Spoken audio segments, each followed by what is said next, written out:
సరే సినిమాల విషయానికొచ్చేసరికి హీరో విజయ్ దేవరకొండ గారు మరోసారి చిన్న ఇబ్బందుల్లో చిక్కుకున్నట్టు కనిపిస్తుంది. అంటే రీసెంట్‌గా రెట్రో మూవీ ఫంక్షన్‌లో ఆయన మాట్లాడుతూ ఆహ్, 500 సంవత్సరాల క్రితం ఆదివాసులు ఎలా కొట్టుకున్నారు, ఇప్పుడు కాశ్మీర్‌లో అలా కొట్టుకుంటున్నారు. ఎందుకిదంతా అన్నట్టు ఆయన మాట్లాడారు. సో, దీనిపైన ఇప్పుడు ఆదివాసీ సంఘాలు హర్ట్ అయ్యాయి. వాళ్ళు క్షమాపణ చెప్పాలని కోరారు. అప్పుడు విజయ్ దేవరకొండ గారు ఇది రెస్పాండ్ అవ్వలేదు. ఎస్సీ, ఇది ఎస్టీ అసలు ఆదివాసీలు అసలు హర్ట్ అవటానికి ఏమైనా ఆదివాసులు కించపరిచి ఏమైనా మాట్లాడా లేదు కదా. హ్మ్. అంటే ఆదివాసీలు పేరు చెప్తే చాలు, పేరు ఎత్తితే చాలు మమ్మల్ని మనోభావాలు దెబ్బతిన్నాయంటే ఇది అర్థం పడతలేదు. గతంలో చరిత్ర హ్మ్. గతంలో చెప్పారు. ఆ రోజు అంటే ఆ రోజుల్లో ఆ పోరాటాలు అలా ఉండేవి. అంటే కర్కశంగా ఉండేవి. కర్కశంగా ఉండేది. అది ఆనాడు ధ్యేయాలు వేరు, ఆనాడు పోరాట ఉద్దేశాలు వేరు. కనుక ఆ రోజుల్లో ఉండేది. కొంచెం గట్టిగా, ఘాటుగా ఉండేయి. హ్మ్. అది అన్నాడు. అలాగ ఉండేది ఆ రోజుల్లో ఉండేది. ఇవాళ కాదు కదా! ఇవాళ ఆ రోజుల్లో లాగా ఘాటుగా చేయాల్సిన అవసరం పాకిస్తాన్‌కి ఏముంది? చదువు సంధ్య లేకపోవడం వల్ల. అంతే ఆదివాసీలు తప్పుడోళ్ళనో, ఆదివాసీలు ఇంకోటనో కించపరిచి ఎక్కడ మాట ఆదివాసి అని పేరెత్తితేనే మా మనసులు బాధపడుతుందంటే అర్థం పర్థం లేదు. హ్మ్. ఉన్నే ఏదో ఒకటి ఇవాళ ఒక ఫ్యాషన్ అయిపోయింది. ప్రతిదానికి మా మనసు గాయపడింది. మా మనోభావాలు దెబ్బతిన్నాయి. ఎందుకు దెబ్బతిన్నాయి? నీ మనోభావాలు ఎందుకు దెబ్బతిన్నాయి? ఆదివాసీలు మూర్ఖులు, ఆదివాసీలు సన్నాసులు అన్నాడా? అలాంటి మాటలేనాడంటే మమ్మల్ని మూర్ఖులు అంటారా? మమ్మల్ని చేతకానోళ్ళు అంటారా? ఆదివాసీలు ఇలా అనొచ్చు. అలా ఏమి అనలేదు అతను. ఆదివాసీల రోజుల్లాగా ఇప్పుడు ఆదివాసుల రోజులు జరగలేదా పోరాటాలు ఇట్లాగు? హ్మ్. జరిగినాయి కదా! హ్మ్. అదే అన్నాడు ఆదివాసుల రోజుల్లాగా ఇవాళ ఏంటి అని. ఇంత దూరం వచ్చినాక ఎన్నేళ్ల తర్వాత మళ్ళీ ఆ పోరాటం అలాంటి పద్ధతి ఏంటి అని. ఓకే. తప్పేముందది? ఆదివాసీల పోరాటం అంటే ఇది తప్పు పోరాటం అని కాదు. అక్కడ కొంచెం భీకరంగా ఉండేది. దాన్ని రెఫర్ చేసి ఇది భీకరంగా ఉంది కానీ రెఫర్ చేసి చెప్పాడు. హ్మ్. దాంట్లో ఇది ఆదివాసీలు కించపరచడం ఎక్కడుంది? అవమానించడం ఎక్కడుంది? తగ్గించి మాట్లాడటం ఎక్కడుంది? ఏదో వాళ్ళ పర్సనల్ ఐడెంటిఫికేషన్ కోసం వాళ్ళు ఏదో పెద్ద నాయకులు అనిపించుకోవడం కోసం ఎవరెవరు చేసుకునేయి దాంట్లో ఏమి వాళ్ళ దీంట్లో ఔచిత్యం లేదు. ప్రతోడు అలా చెప్పుకుంటూ పోతే ప్రతోడు ప్రతిదానికి ఏ మాట మాట్లాడినా మా మనోభావాలు దెబ్బతింటాయని ఒక ఊతపదం అయిపోయింది అందరికీ కూడా. ఓకే. ఏదన్నా మా మనోభావాలు దెబ్బతిన్నాయి, మా మనోభావాలు దెబ్బతిన్నాయి. ఏంటి మనోభావాలు ఎందుకు దెబ్బతిన్నాయి? ఇగో మొన్న కేసులు వేశారుగా తెలుగుదేశం వాళ్ళు. ఎవరి మీద? ఎప్పుడు ప జరిగిన 17లో జరిగిన మాటలకి 10 బ బ బ అదే 7 ఏళ్ల క్రితం జరిగిన మాటలకి ఓహ్! ఇవాళ కేసేశారు. మనోభావాలు అప్పుడు ఇది పోసాని మీద. పోసాని అప్పుడు కమ్మాళ్ళ ఆర్‌సీబీ గురించి మాట్లాడేది హ్మ్. 7 ఏళ్ల క్రితం. అప్పుడు కాదు ఇప్పుడు మనసు గాయపడిందట ఆళ్ళకి. ఏంది మనసు గాయపడ్డాయి, మా మా మనోభావాలు దెబ్బతిన్నాయి ఇయన్నీ ఒక ఫ్యాషన్ అయిపోయిందమ్మా. అది తన దాంట్లో ఎలాంటి ఎవరిని కించపరిచి మాట్లాడిందేం లేదు. ఒక రెఫరెన్స్ మాట్లాడాడు అంతే. ఒక రెఫరెన్స్ అది.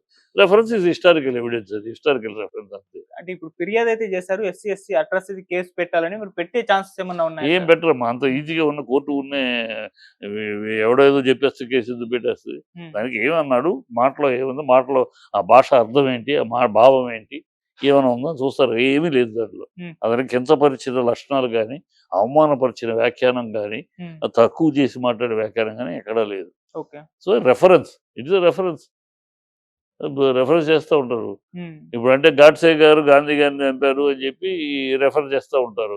గాడ్సే కుటుంబీకులు మా మనసు గాయపడిందని ఇప్పుడు మామూలుగా విజయ్ దేవరకొండ గారి విషయానికొచ్చేసరికి అంటే ఏదో ఒక ఫంక్షన్‌లో ఏదో మాట్లాడినా కూడా బయట ట్రోలింగ్ జరగడం, ఇలా కాంట్రోవర్సీ క్రియేట్ అవ్వడం ఆయన విషయంలో ఎక్కువ జరుగుతూ ఉంటాయి. అంటే జనాలకు ఆ విధంగా అర్థమవుతుందా? లేకుంటే విజయ్ దేవరకొండ గారి ఈ వ్యవహార శైలి అలా ఉందా ఈ సార్?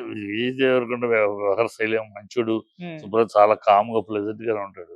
ఇది కొంచెం ఆ టైంలో ఆ గతంలో అప్పుడు అది లైగర్ అప్పుడు హ్మ్. ప్రెస్‌లో ఉన్న ప్రెస్ ఎదురుగుండా అడుగుతున్న అతను బాగా క్లోజ్ ఫ్రెండ్స్. హ్మ్. కనుక సరదాగా ఆయన చెప్పాయా అని కాలేదు. దాన్ని ట్రోల్ చేసేసారు. ఆ సినిమా అనుకోకుండా సినిమా ఫెయిల్ అయింది. హ్మ్. దాంతోటి ఏదో అతని చాలా డిగ్నిఫైడ్ ఫెలో, చాలా డీసెంట్ ఫెలో. అదే మాట్లాడితే నిజం కొన్ని మాటలు మాట్లాడకుండా ముక్కు మీద ఎలేసుకున్నాడు. అతను వెళ్ళిపోయి ప్రతి అందరి దగ్గరికి మైకిల్ రండి మాట్లాడలే. అతని దగ్గరికి వెళ్ళినప్పుడు చెప్పాడు. హ్మ్. అంతే అతను వీళ్ళు కొంతమంది గ్యాంగ్ ఉన్నారు. ఇప్పుడు సోషల్ మీడియాలో ఏమైపోయిందంటే ఆదిత్య హ్మ్. 2 రకాల గ్యాంగులు తయారయ్యారు. ఓకే. అతివాదులు, మితవాదులు. ఈ మితవాదులేమో సోషల్ మీడియాని చాలా గౌరవంగా వాడుకుంటూ, వాళ్ళ జ్ఞానాన్ని పెంచుకుంటూ, జ్ఞానాన్ని పంచుకుంటూ, విజ్ఞానాన్ని పెంచుకుంటూ వెళ్తున్న మితవాదుల గ్రూపు. దానివల్ల మీ వాళ్ళకి ప్రయోజనం, వ్యూవర్స్‌కి ప్రయోజనం. హ్మ్. ఈ అతివాదులు కొంతమందున్నారు.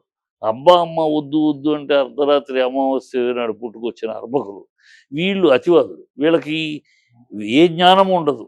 ఏ జ్ఞానం ఉండదు. ఏ పూర్తి ఏ విషయం మీద పూర్తి అవగాహన ఉండదు. ఏదో కూర్చుంటాం, పొద్దున్న లేగటం, కంప్యూటర్ పెట్టుకుంటాం, ఏదో కొట్టేయటం. దీని గురించి ఏదో ఒక సొల్లువాగుడు వాగేయటం. అది సొల్లువాగుడు సెలబ్రిటీల గురించో, ఇంకోటి గురించో వాగితే వైరల్ అవుద్ది. వాళ్ళకి అలాగ వైరల్ అయితే ఆ వచ్చే ఎంగిలి దాని మీద వైరల్ అయితే వ్యూవర్షిప్ పెరుగుద్ది. ఆ వచ్చే ఎంగిలి కూడు తినడానికి కక్కుర్తి పడే కుచ్చింబర పరాయణతలు వీళ్ళ వల్ల జరిగేవి. ఓకే. ఈ సోషల్ మీడియాలో బాగా ఈ అతివాదులు, చాలా నీచ నికృష్ట భ్రష్టులు, ఆ కుచింబర పరాయణతులు, ఆ ఎంగిలి మితులకు ఆశపడే ఎదవలు, ఏ జ్ఞానం ఉండదు. దేని మీద అవగాహన ఉండదు. ఊరినే ఏదో కొట్టేస్తాడు అంతే. ఓకే. నిలబెట్టి వాడెవడో తెలీదు. వాడు 10 మందిలో వచ్చి నిలబడి మాట్లాడేవాడైతే మన ఏం తెలుసా, ఏ ఆధారంతో చెప్పారని అడగదు. వాడికి ఏమంటే ఉండదు. వాడెవడో పేరు పెట్టుకుంటానికి కూడా ధైర్యం ఉండదు. అవును. ఏదో కేఎస్ఆర్ అంటాడు, ఇంకోటి ఏదో పేరు పెట్టుకుంటాడు, ఇనిషియల్ పెట్టుకుంటాడు, ధైర్యం కూడా లేదు. ఇలాంటి ముండమోపులు రాసే కోతలు ఇవి అంతే. ఓకే.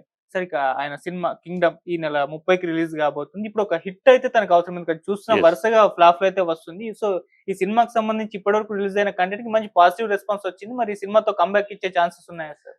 ఖచ్చితంగా నేను కోరుకుంటున్నానమ్మా. ఎందుకంటే దేవరకొండ లాంటి హీరో ఖచ్చితంగా చక్కటి ఒక ఫారినర్ లాగా ఉంటాడు. మహేష్ బాబు తర్వాత అందగాడుగా కనుకుంటాడు. ఒక స్టైలిష్ ఒక బ్రాండ్ తయారు చేసుకున్నాడు. రౌడీ హీరో లాగా ఒక ఇమేజ్ వచ్చింది, సపరేట్ ఇమేజ్. ఆ రౌడీ హీరో ఇమేజ్ ఎవరికి లేదు, ఒక దేవరకొండకి. సక్సెస్ మధ్యలో ఒక ఫ్రేజ్, ఒక బ్యాడ్ ఫ్రేజు. ఖచ్చితంగా ఇలాంటి వాళ్ళు సక్సెస్ అవ్వాలి. హీరో ఇండస్ట్రీకి మంచిది. ఇలాంటి ఒక డిఫరెంట్ సరే అందరూ ఒకే మోసలో వచ్చేసే హీరోలు కాకుండా ఒక డిఫరెంట్ ఇమేజెస్ ఉన్న హీరోస్ నలుగురు ఎదురు ఒక్కొక్కరికి ఒక మిల్క్ బాయ్ మహేష్ బాబు చక్కటి అదొక image. Angry ferocious junior NTR, ఇలా ఒక Nani family member, family hero. ఇది ఒక రౌడీ రౌడీ హీరో. ఇలా డిఫరెంట్ ఇమేజెస్ ఉన్న వాళ్ళు డిఫరెంట్ సినిమాలు వస్తాయి. ఇండస్ట్రీకి బాగుంటుంది. సో నేను ఖచ్చితంగా అవ్వాలి అని కోరుకుంటున్నాను. అవుతుంది అని కూడా ఆశిస్తాను. Okay sir.